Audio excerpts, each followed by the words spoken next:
Nah teman-teman, ini kita sudah sampai di puncak Gunung Salak ya, di Aceh Tengah ya. Tadi kita dapat pencegahan dari dinas yang menjaga karena menurut mereka dilarang kami ke sana karena banyak orang-orang yang hampir kena penyakit corona. Nah, ini menurut mereka di sana tadi ada dibikin pos di Bunda Meriah. Kita lagi mau pulang ini, mau pulang ke ibu kota. Nah, ke kota Lek Semawe dulu. Di sana kita ada kontrak di penginapan yang ada di hotel ya. Kita tinggal di sana beberapa minggu.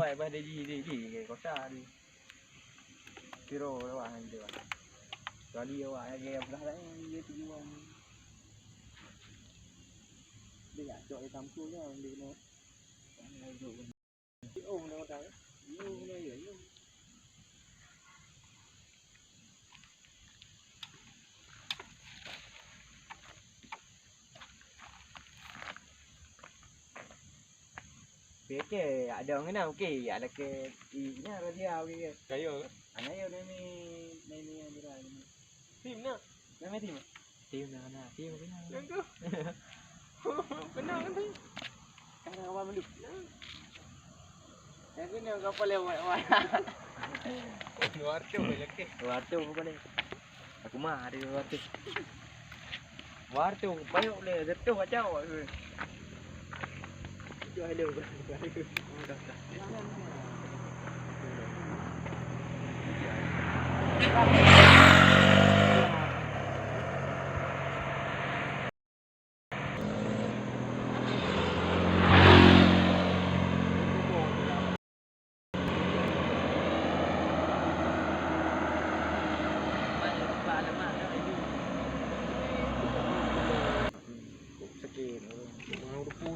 Alamat naik lagi.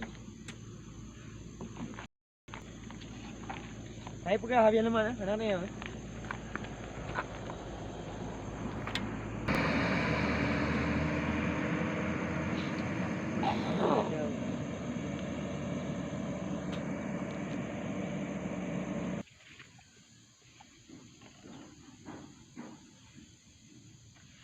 Inilah tim kami yang menuju ke Aceh Tengah ini. Kami sudah mau balik ya, karena kondisi di sana kurang meyakinkan.